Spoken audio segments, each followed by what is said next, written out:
स्वामी समर्थ, दंडवत आणि प्रणाम। मी रेखा जगदंबे माझ्या YouTube चॅनलमध्ये मी तुमचं अगदी मनापासून स्वागत करते आणि आजचा दिवस तुमचा शुभ जाओ अशी महाराजांच्या चरणी प्रार्थना करते आणि आजच्या आपल्या नवीन विषयाला मी सुरुवात करते।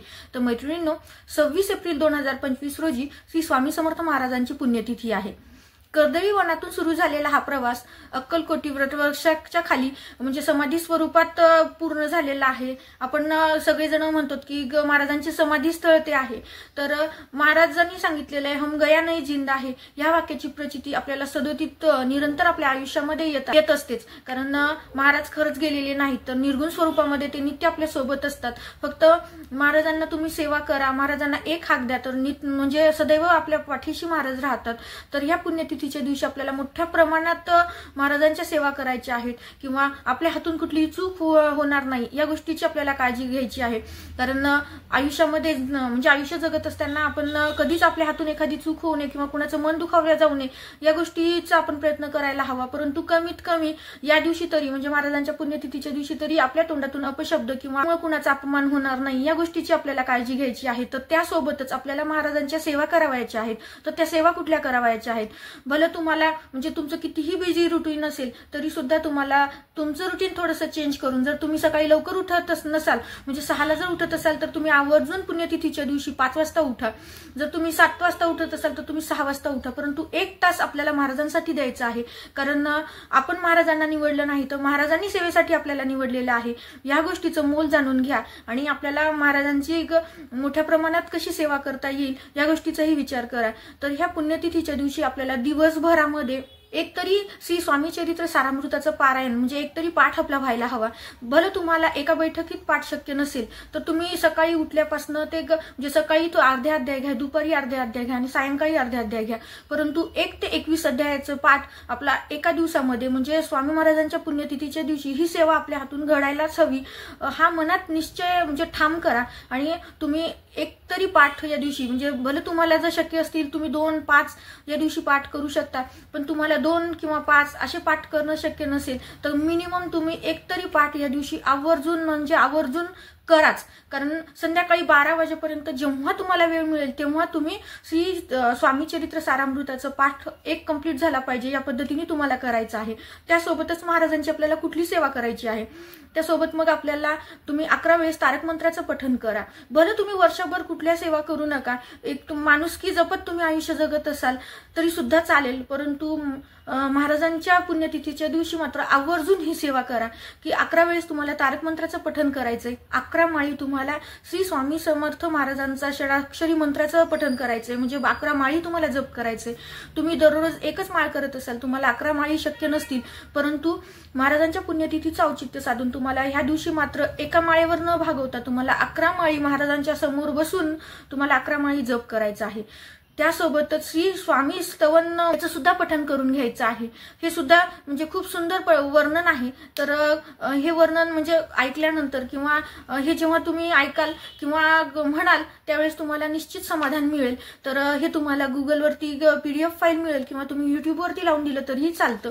त्यासोबतच तुम्हाला पुढची सेवा म्हणजे जर तुम्हाला स्वामी चरित्र सारामृताचा पाठ करणं शक्यच झालं नाही म्हणजे तुमची खूप इच्छा आहे परंतु तुम्हाला ती गोष्ट शक्यच झाली नाही तर अशा वेळेस कमीत कमी तुम्ही स्वामी चरित्र अवतरणिका याचं तरी म्हणजे पठण करून घ्या। कारण तुम्हाला 1 तास अवधी तुम्हाला मिळालेला नसेल किंवा तुमच्या धावपळीच्या दिवसामध्ये तुम्हाला 1 तास महाराजांसाठी वेळ मिळाला नसेल तर अवतरणिका वाचण्यासाठी फक्त 5 मिनिटांमध्ये तुमची अवतरणिका महाराजांना मुजरा करून अवतरणिका वाचून सुद्धा होईल। तर ह्या 5 मिनिटाच्या वर तुम्हाला एकही मिनिट लागणार नाही। तर तुम्ही महाराजांची ही स्वामी चरित्र अवतरणिका म्हणजे सारामृतात पारायण जर शक्य झालं नसेल तर तुम्ही अवतरणिकेचं पठण करून घ्या। आणि ह्या सगळ्या सेवा जर तुम्हाला पठण करून होत नसतील तर तुम्ही श्रवण करून घेतल्या तरीही चालतील। कारण ज्या माझ्या भगिनींना काही म्हणजे अडचणी आहेत, मासिक पाळी, सुतक, विटाळ यासारख्या कुणाला समस्या असतील तर अशा वेळेस तुम्हाला महाराजांसमोर बसून सेवा करावायच्या नाहीत तर तुम्ही त्याचं श्रवण करायचं आहे। तुम्ही YouTubeवरती लावून द्या, कारण YouTubeवरती लावून दिल्यानंतर आपल्या कानावरती जेव्हा ते शब्द पडतात तर ती सुद्धा एक तुमच्याकडून घडणारी सेवाच आहे।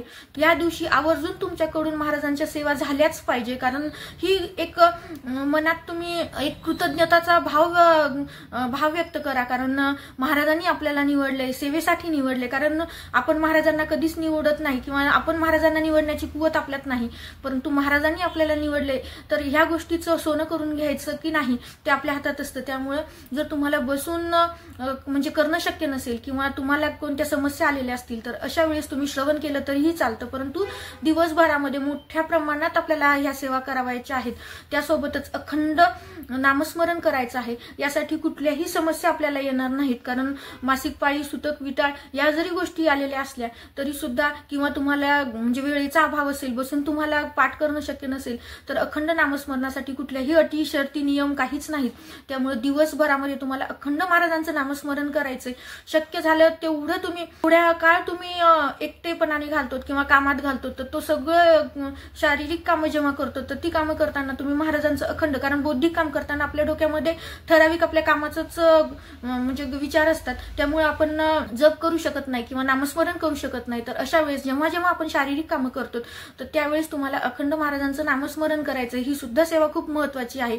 त्यासोबतच आपल्याला पुण्यतिथीच्या दिवशी एखाद्या गोर गरीब गरजू लोकांना अन्नदान करायचं आहे, कारण अन्नदान हे श्रेष्ठ दान समजलं जातं. त्यामुळं ह्या दानाचं महत्व अनन्यसाधारण आहे. तर महाराजांच्या पुण्यतिथीचं औचित्य साधून म्हणजे खरंच ज्याला नड आहे अशाच लोकांना म्हणजे एक वेळेसचं तरी जेवण मिळेल एवढं तुम्ही अन्नदान करा, किंवा एक वेळेसचं त्याचं पूर्ण पोट भरेल या पद्धतीने तुम्हाला अन्नदान करायचंय. जर शक्य असेल यथाशक्ती आपल्याला जेवढं शक्य आहे तेवढं आपल्याला या दिवसाचं औचित्य साधून अन्नदान करायचं आहे.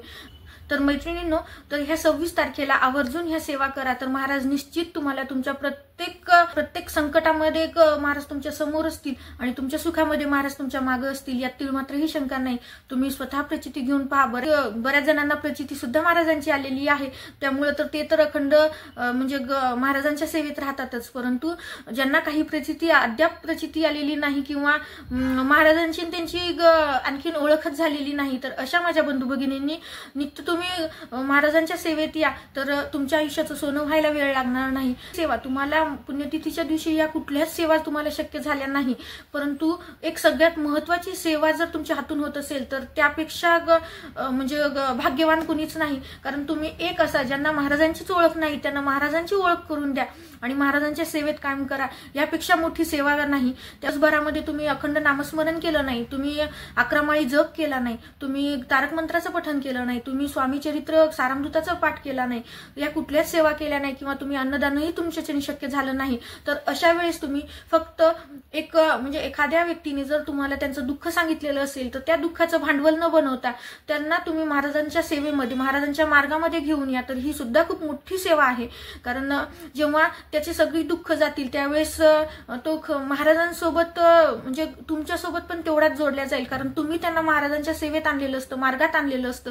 त्यामुळं त्याच्या मनामध्ये म्हणजे त्यांनी व्यक्त जरी नाही केलं तरी सुद्धा त्याच्या मनामध्ये एक भाव कायमस्वरूपी राहून जाईल की हा माझ्या आयुष्यात आला किंवा ही माझ्या आयुष्यात आली आणि हिने मला महाराजांचा मार्ग दाखवला आणि महाराजांच्या मार्गात आल्यानंतर माझ्या आयुष्याचं सोनं झालं, माझ्या आयुष्यातून सगळं दुःख नष्ट झालं, ह्या गोष्टीची जाणीव त्याच्या मनात राहती. तर ही सुद्धा खूप मोठी सेवा आहे. ही जरी तुम्ही सेवा केली तरी सुद्धा बाकीच्या सेवा राहिल्या आणि ही जर सेवा केली तर ह्या सुद्धा सेवेला अनन्यसाधारण असं महत्व आहे.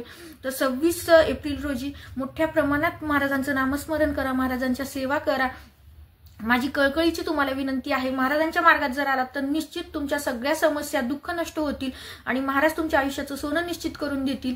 झालेली सेवा मी महाराजांच्या चरणी रुजू करते आणि हा व्हिडिओ मी इथंच थांबवते. दिलेली माहिती आवडली असेल तर लाईक करा, शेअर करा. आपल्या चॅनलवरती नवीन असाल तर सबस्क्राईब करायला विसरू नका. अशाच एका नवीन व्हिडिओ सोबत, अशाच एका नवीन माहिती सोबत पुन्हा भेटूया. श्री स्वामी समर्थ. दंडवत आणि प्रणाम.